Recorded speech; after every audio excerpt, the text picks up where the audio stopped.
Broadcast.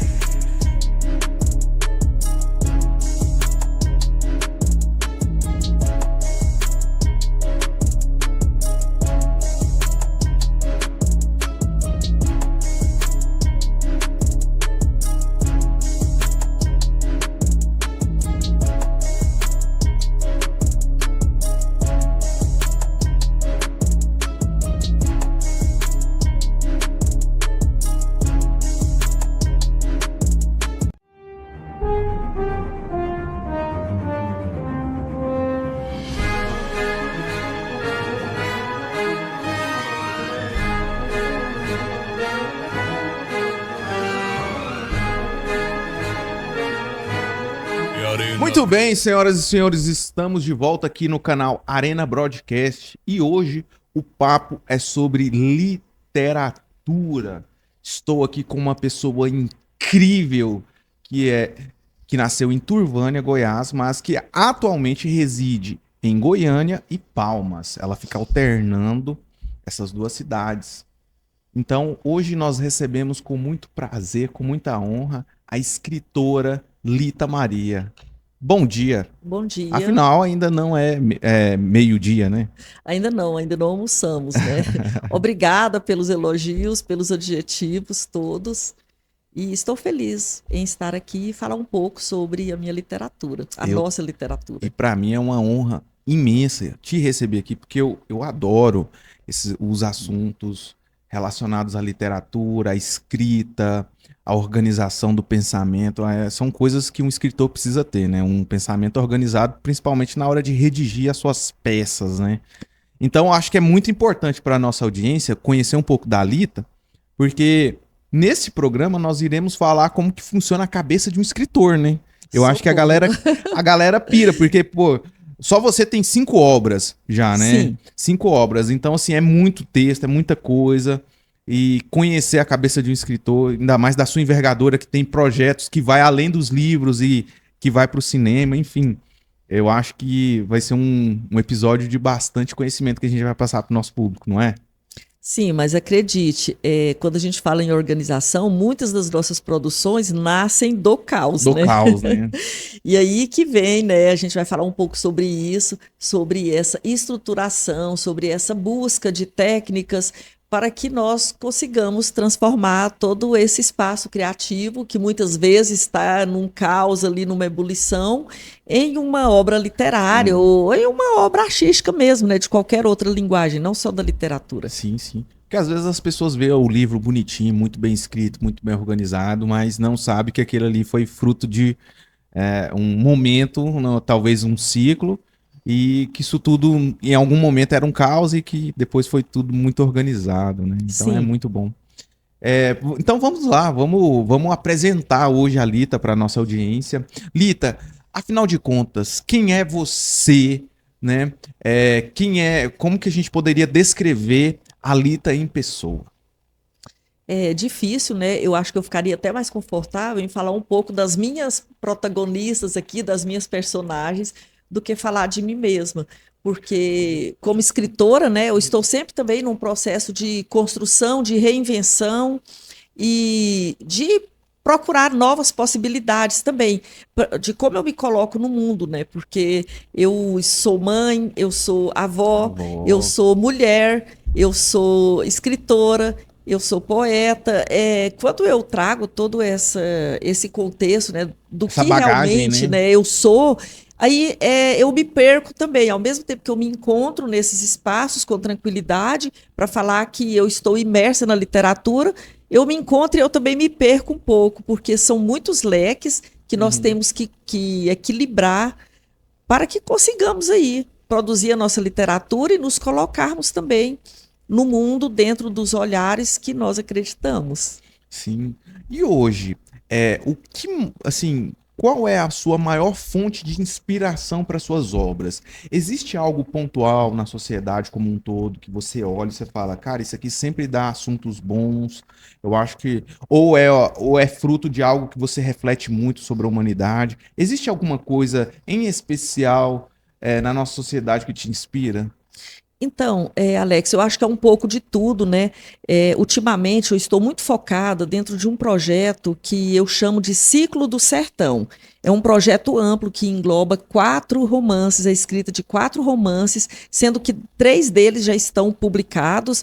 Eu vou falar daqui a pouco sobre cada um deles. Então, hoje, como eu estou escrevendo sobre o Ciclo do Sertão, então eu transito muito por esse universo aí dito sertanejo, com as suas características, o seu apanhado aí histórico, geográfico, enfim.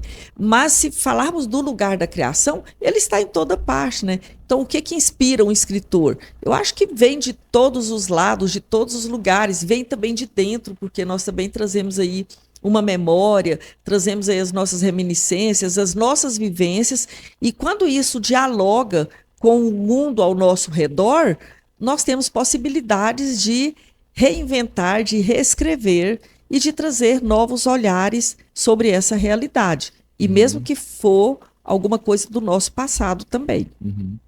Dentre as suas obras, você tem alguma obra que é preferida? Você fala, ai meu Deus, essa obra aqui, ela mexeu realmente comigo, acho que ela demorou um pouco mais para sair, ou ela teve um pouco mais de dificuldade. Tem alguma obra que você vê assim como a menina dos seus olhos? Deixa eu pensar aqui, o que acontece? Como é que eu vou te responder isso? De modo geral, as pessoas também querem saber se tem uma personagem, né, que seja preferida, qual é a sua grande protagonista. E aí eu trabalho muito dentro desse contexto de escrita criativa. Eu não trabalho com uma personagem, uma protagonista, eu trabalho com núcleos de protagonistas.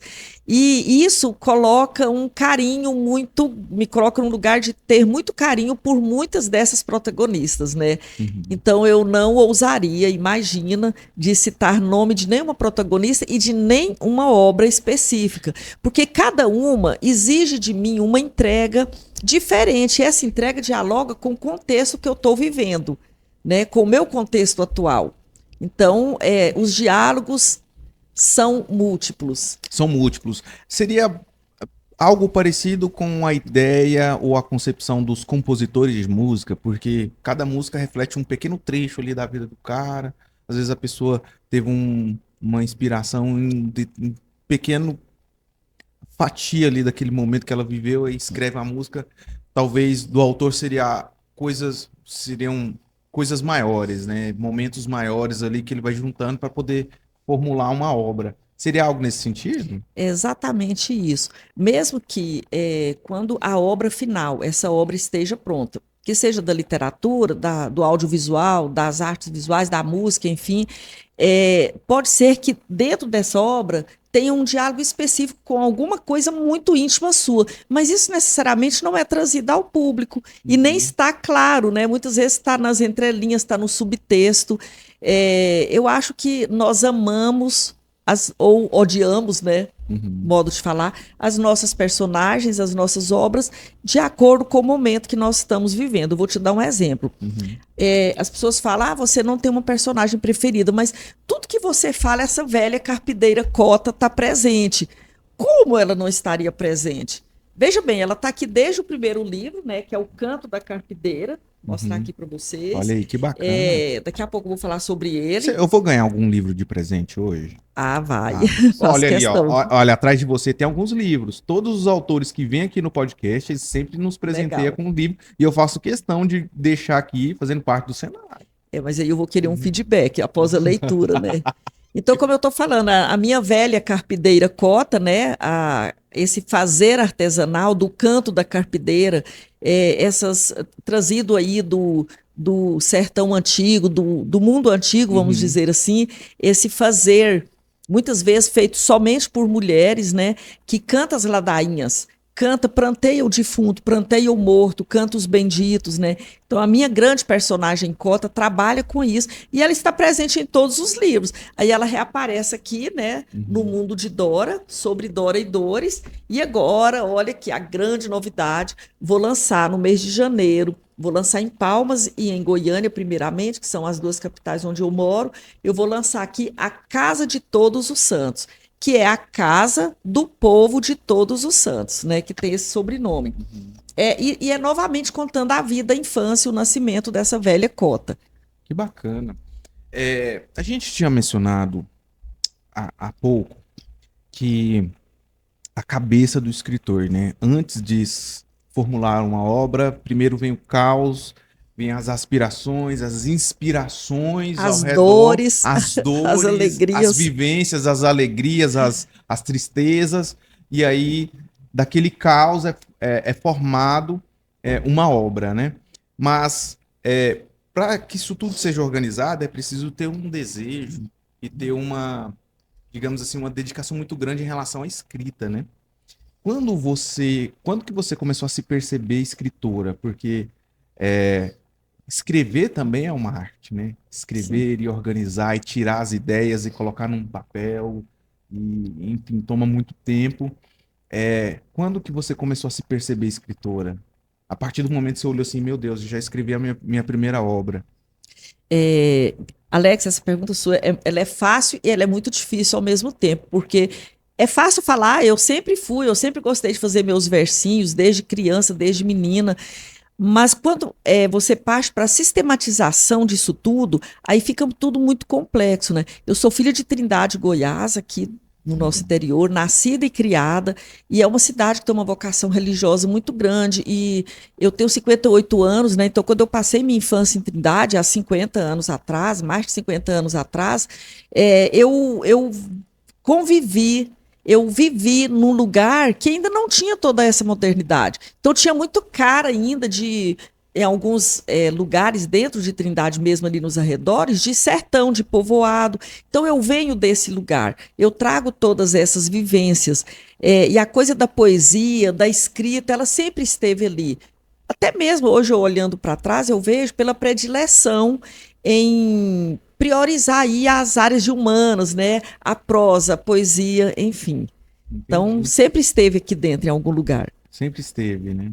E, assim, o que te motivou, de verdade, assim, o que te motivou a publicar a primeira obra? Assim, cara, eu tenho que publicar, não dá mais, meu negócio é ser escritora mesmo, eu quero que o mundo saiba disso. Isso. Muita gente fala, quando eu fechei um ciclo, né? Muitas vezes um ciclo assim de criação dos filhos, quando eu me aposentei, ou quando eu me divorciei, ou quando aconteceu alguma coisa na minha vida, aí eu fui escrever meu primeiro livro, né? Eu já ouvi essas falas muitas vezes. Comigo foi um pouco diferente. Uhum. Como eu sempre escrevi, eu sempre tive as gavetas abarrotadas com esses escritos. Poesia, prosa, contos, crônicas, aí vai. Só que aí eu estava priorizando outros contextos da minha vida, como a vida profissional, criação dos filhos, né? Então, muito trabalho ali, muitas responsabilidades. E o que que acontece? Em algum momento, depois dos filhos já, como a gente fala assim, criados, adultos, né? Já saindo aí da adolescência para a vida adulta, eu resolvi abrir minhas gavetas. E olha só, eu tirei, primeiramente, eu publiquei um livro de poemas, com 74 poemas. Eu selecionei esses poemas e naquela ocasião eu levei para o doutor Odir Rocha, né, Uhum. que de Palmas, na época ele era presidente da Academia Palmense de Letras, e saudoso doutor Odir, e eu levei para ele, e ele leu e falou, olha, vamos publicar, né? Vamos publicar, e me deu todas essas orientações, abriu para mim esse leque aí do mercado editorial que eu não conhecia nada sobre isso, nada. Ele que me apresentou como funciona mais ou menos o mercado editorial. E então eu publiquei meu primeiro livro, eu estreei com um livro de poesias, que é Carretel de Rosas. Uhum. Foi o único de poesia que eu publiquei. Você lembra a data? Foi em 2011. Acho 2011. que foi 2011, né? Nós estamos aí indo para 26, coisa de 15 anos, né? Sim. Mas eu sempre escrevi, inclusive, olha só, O Canto da Carpideira, eu não escrevi um livro falando sobre esses fazeres artesanais aqui, onde eu falo dos dois ciclos da vida, os dois polos, que é o nascer e o morrer. E aí eu até faço uma brincadeira que aqui no meu universo sertanejo, que eu chamo de Campineira do Ano Preto, que é um local fictício, eu falo que as pessoas ali, elas nasciam pelas mãos das parteiras e morriam pela goela da carpideira, que era quem iria prantear o defunto ali no velório, enfim. Eu Uhum. falo um pouco sobre isso, né? E para falar de um tema que é quase um resgate mesmo, histórico aí da nossa cultura, muito presente principalmente no Nordeste do Brasil, esse trabalho da carpideira, eu tive que pesquisar muito, muitas leituras, muitas pesquisas. Então, quando o livro nasce, dependendo do contexto, não foi um livro escrito assim só na inspiração. Ele teve que ter um diálogo muito forte com a pesquisa, com outras leituras e com muita pesquisa, muito estudo, muitos estudos, né? Então, como eu ambiento meus romances no sertão, eu trago também esse diálogo com outros escritos, né? Lendo aí os clássicos do Brasil, Ah, pesquisando. isso aí, inclusive, é a minha próxima pergunta. Você, como escritora, você tem os seus autores preferidos? Também não vou cair nessa armadilha de citar e deixar alguns de fora, mas sim, eu li, sempre li muito. Os nossos escritores aí que trabalham com esse universo sertanejo, né, tanto na parte aí da pesquisa, por exemplo, como Antônio Cândido, e na parte mesmo da literatura, eu vou citar aqui, eu não queria citar Guimarães Rosa e Suassuna. Não vou embrenhar por aí, mas Uhum. sim, eu Mas sempre tem li, alguns, eu né? sempre li esses clássicos, né, várias vezes, porque você lê, depois você vai amadurecendo e fala, nossa, eu tenho que ler de novo. Inclusive agora, nesse contexto, agora já doutoranda aí do programa de letras da Uhum. UFT de Porto Nacional, mesmo nesse estágio agora, já muito imersa na pesquisa, eu já estou aí buscando, já está aqui para as minhas férias, que a gente nunca tem. Eu vou reler, né, Guimarães, porque eu. Puxa, mas todo mundo já leu Guimarães, não vou ler de novo, porque a cada leitura é uma experiência e a cada leitura também os diálogos são diferentes.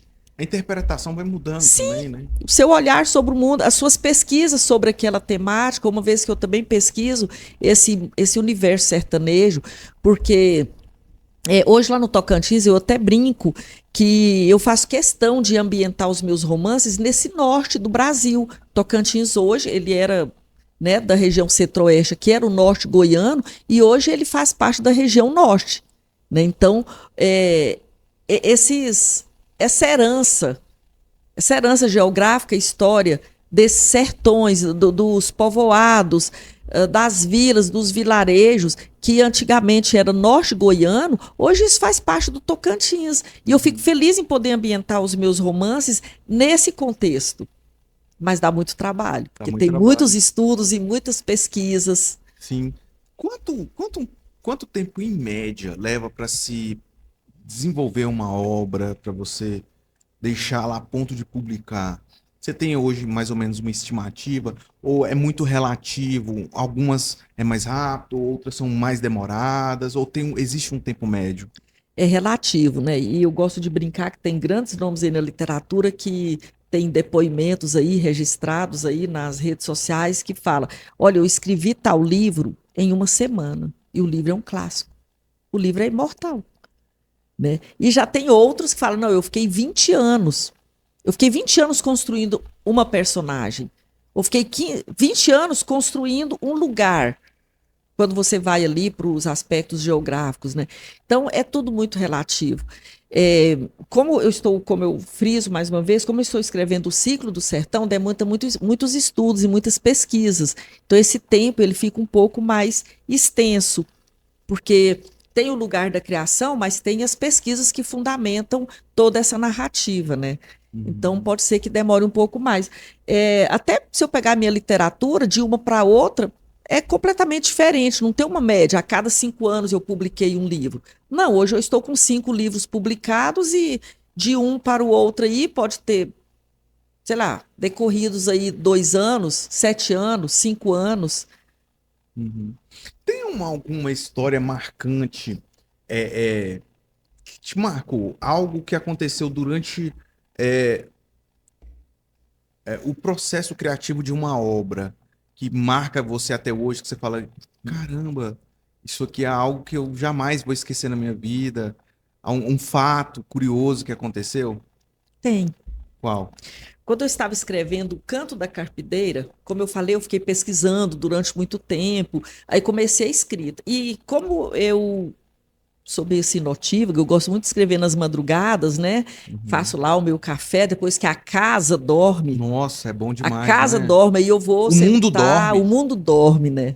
Nem todo Os- mundo, né? Porque temos nós que estamos lá na madrugada É, teclando mas eu falo assim, o indefinidamente. silêncio, né, da Isso. madrugada, aquela E coisa. o que acontece? Eu tinha adotado um gato. E aí, assim, eu até entro nesse romance. Eu tenho um romance infanto-juvenil, que é O Amor de Gato Tigre, por Charlotte Cachecol, que já foi até para o palco do teatro. Eu tinha adotado um gato. Na verdade, depois eu adotei uma gata, e então eu tinha um casal de Casal de gatos. gato. Eles são vivos hoje, moram com meu filho, etc. Aqui em Goiânia, inclusive. Já tem aí mais de 15 anos, em torno de 15, 16 anos. E eu escrevia nas madrugadas. E aí eu brinco, né, que eu tenho muitos registros sobre isso, você lá escrevendo e o gato dormindo aqui do lado, o gato dormindo em cima dos meus rascunhos. Aí eu tinha que tirar o gato não quer sair, o gato pirraça, ele deita em cima do teclado. E eu olho, já são 3 horas da manhã, eu preciso dormir, gato, eu preciso terminar esse capítulo. O gato não deixa. Aí eu brinco que o gato ditava o livro para mim. Eu fico brincando. Eu tenho até esses registros. Na época eu fiz uns vídeos falando: olha aqui o gato. E com essa brincadeira, junto com a escrita da Carpideira, quando eu já estava ali finalizando, eu comecei a escrever um romance infanto-juvenil sobre o gato. E o gato é o narrador em primeira pessoa. É ele que conta a história, ele é o narrador. E ele conta a história da vida dele, do romance com a Charlotte Cachecol. Então é um livro bem lúdico, né, que eu chamo Nossa, que aí de infanto bacana. juvenil. É um livro, daqui a pouco ele estará, hoje ele está esgotado, mas no próximo mês estará disponível na Amazon, né? Quem quiser Olha, que legal. conhecer esse outro caminho aí de Lita Maria com essa escrita Inclusive, lúdica, manda o link pra gente colocar nesse episódio aqui mando, pra galera mando acessar sim, lá. Todos os mando, seus livros, inclusive. certinho. Que bacana. Então, assim, é algo que a gente carrega pela vida, né? Carrega, porque eu Carrega, né? tenho As esses registros lembranças. fotográficos, né? Que é uma outra paixão também, a fotografia, uma delas, são várias. Eu tenho esses registros do gato, o gato dentro do processo da escrita do romance O Canto da Carpideira.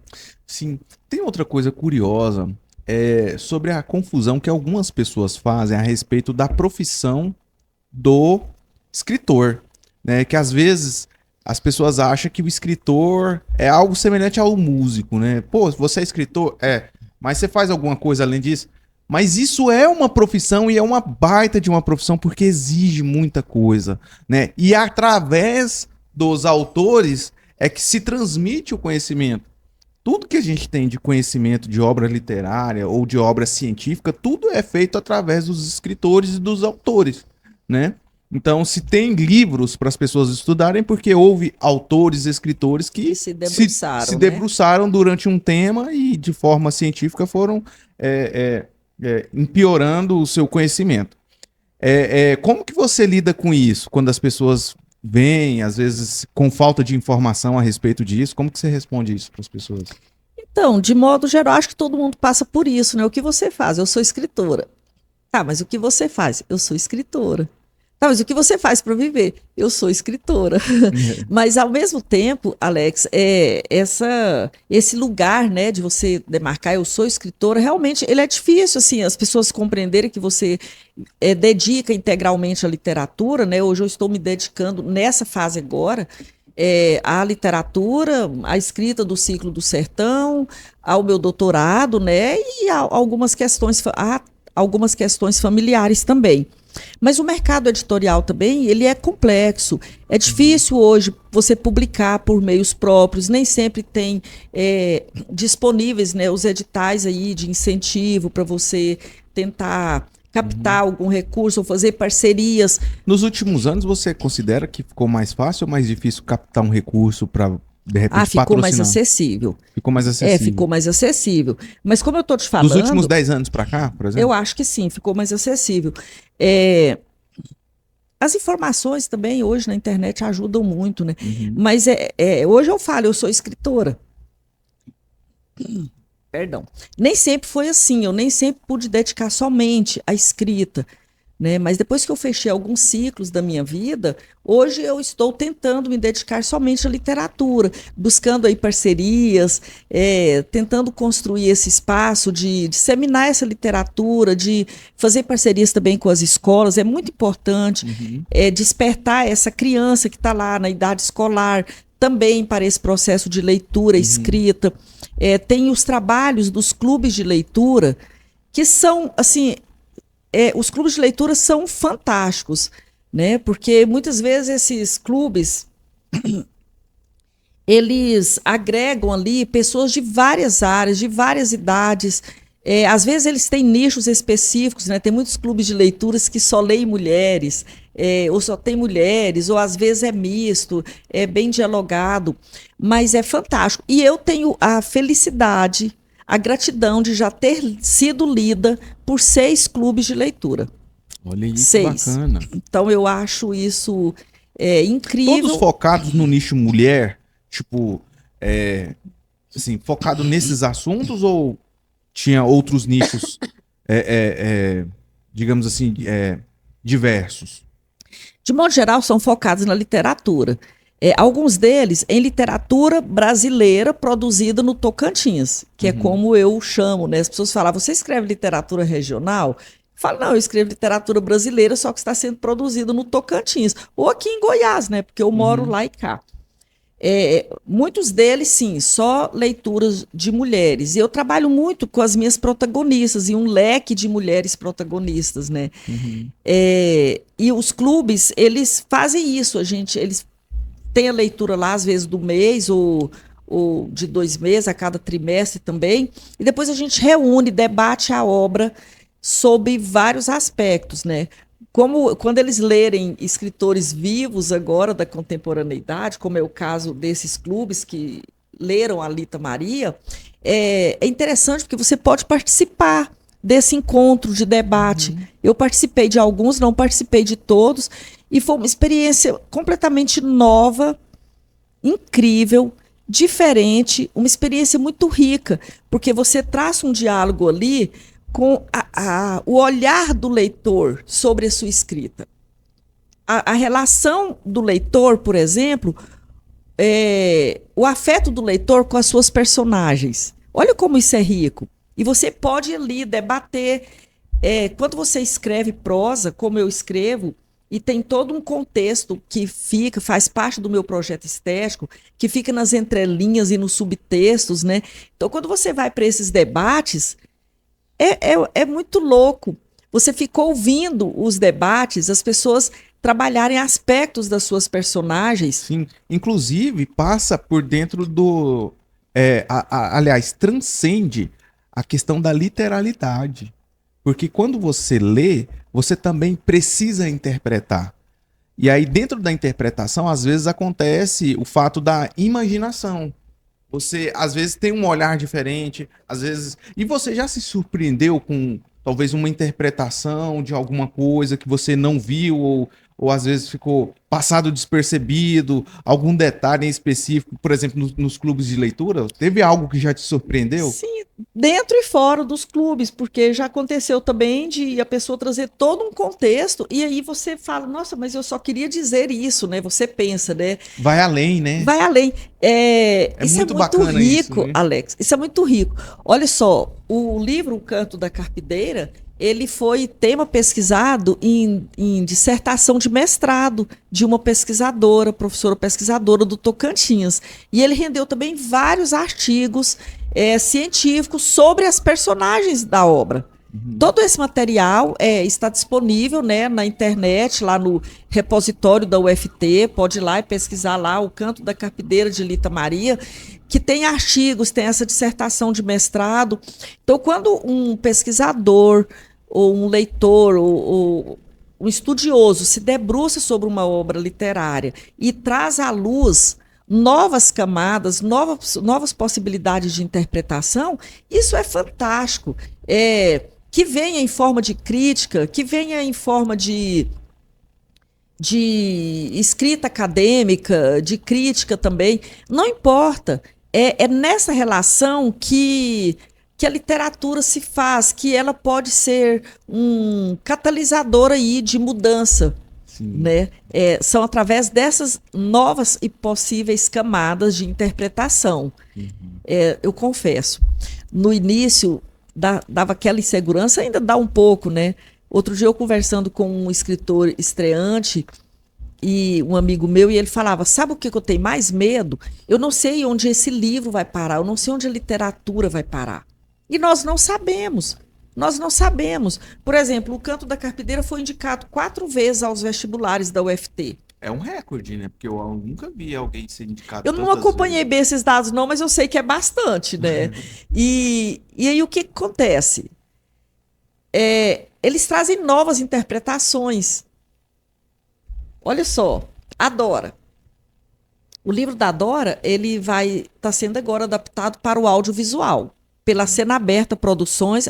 Aproveito para mandar um grande abraço, um grande beijo e falar da minha gratidão, Cena Aberta, aí tendo à frente aí o Cacá Nogueira e a Abel Gama, né, diretores e roteiristas. Então, eles estão fazendo adaptação para o audiovisual.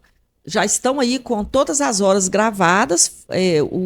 O longa foi gravado 100% no estado do Tocantins, em 3 100%? municípios nossos do interior, com um grande elenco, né, tendo grandes nomes aí do audiovisual brasileiro no elenco, né? Não vou citar, porque são vários, são muitos, e eu posso correr o risco de deixar alguém de fora. Mas tem lá a Marcélia Cartacha, a Dominique, o Tiozer, a Simone, Buda Lira, Francisco, enfim. Só nomes de peso. Só nomes de peso. E eles fizeram o roteiro a partir do livro, baseado no livro, e daqui a pouco isso está nas telas de cinema. Olha só, então, se tem uma personagem aqui, a velha Cota, que será encenada pela Marcélia Cartacho, quando você lê a obra sem o filme, você acaba criando características físicas, psicológicas para a personagem. Depois, quando você vê na tela, de uma certa forma, isso imortaliza aquela imagem, aquela personagem, né? E nós não temos muito controle sobre isso. Nós que eu falo, o escritor aqui, desse lugar de ser o escritor da obra, né? Então, dá um pouco de medo, sim. Pânico, sim. Ansiedade, também. Mas também tem um sentimento, assim, de alegria, de realização, de novas possibilidades. Reconhecimento, né? Porque E, ao ser sim, escolhido, né, para fazer, para ser representado, isso no audiovisual não é qualquer coisa, né? não é pouca Não é coisa. pouca Ah, coisa. ele também foi indicado ao vestibular da Exato. São muitos desdobramentos, né? Como eu falei, a Carpideira virou uma nanoantologia por alunos do ensino médio de um colégio público, uma escola pública de Araguaína, interior do Tocantins. Então, eles publicaram uma nanoantologia. A Dora também tem um clube de leitura, Blackout Virtual, de Tocantinópolis, que está encenando para levar para o palco aí, para o teatro. Então tem muitos desdobramentos. E isso coloca a gente nesse lugar de ansiedade, né? O que vem? Que interpretações serão feitas agora, a partir da leitura do romance. Mas, ao mesmo tempo, tem esse lugar também de o escritor fica mais empoderado para continuar produzindo. E, se for preciso, voltar sobre os mesmos passos, desfazer equívocos, refazer. O problema do livro é que o tempo acaba.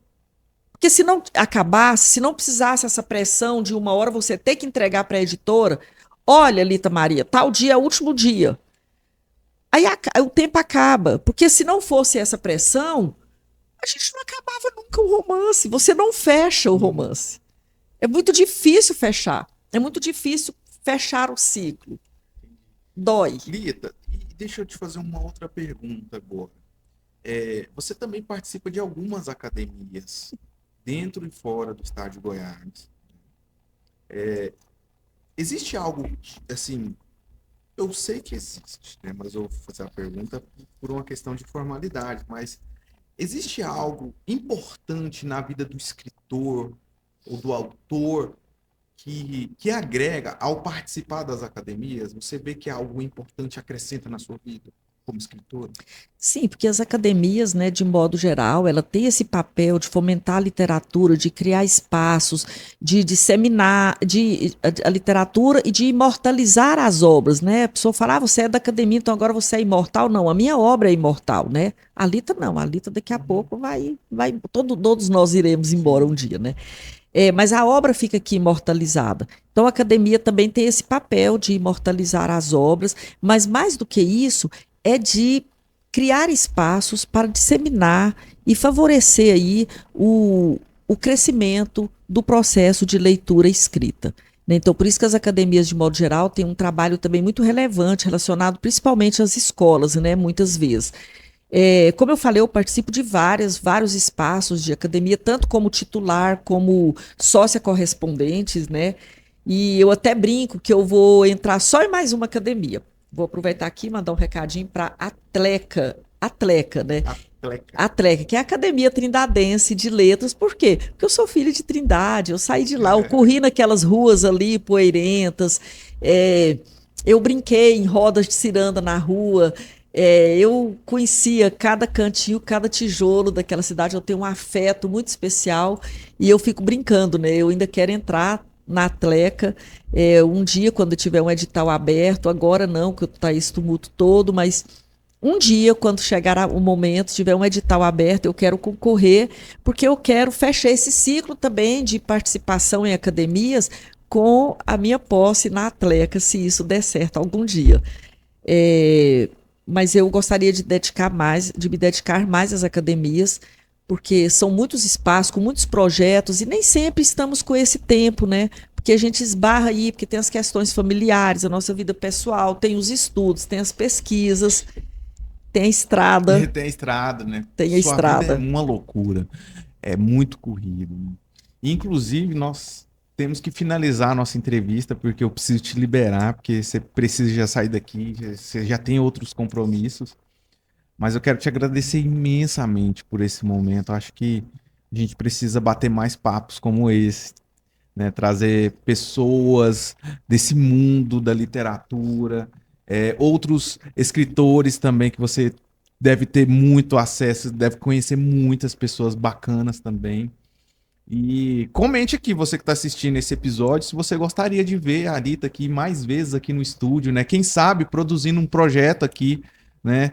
Quem sabe até mesmo um clube de leituras, né? Dentro do estúdio, já pensou? Nossa, eu adoraria. Nossa. Enfim, Lita, eu quero te agradecer imensamente, tá?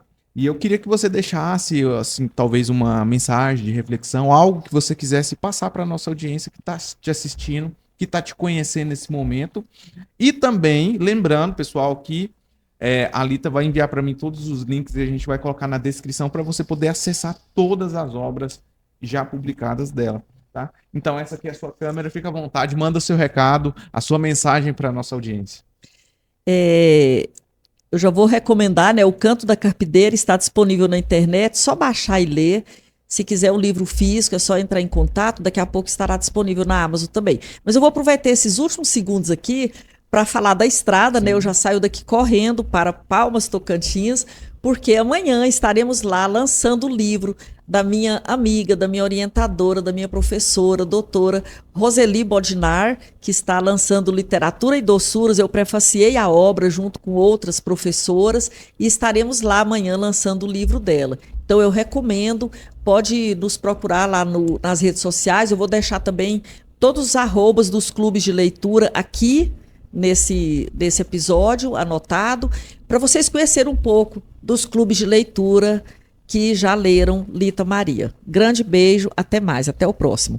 Valeu, pessoal, obrigado pela sua audiência. Pessoal, todos os links vai ficar aqui na descrição desse episódio, tá bom? O perfil dela lá no Instagram para vocês seguirem ela lá também vai ficar aqui na descrição, e o canal dela no YouTube, né, Lita? Vai ficar disponível aqui para vocês acessarem lá todas as obras dela, e em breve, né, esperamos que você volte aqui no estúdio para a gente trazer mais novidades sobre o filme, né, e outras obras que você for lançar, tá? Voltarei. Bom? Obrigado, gente, até a próxima e falou!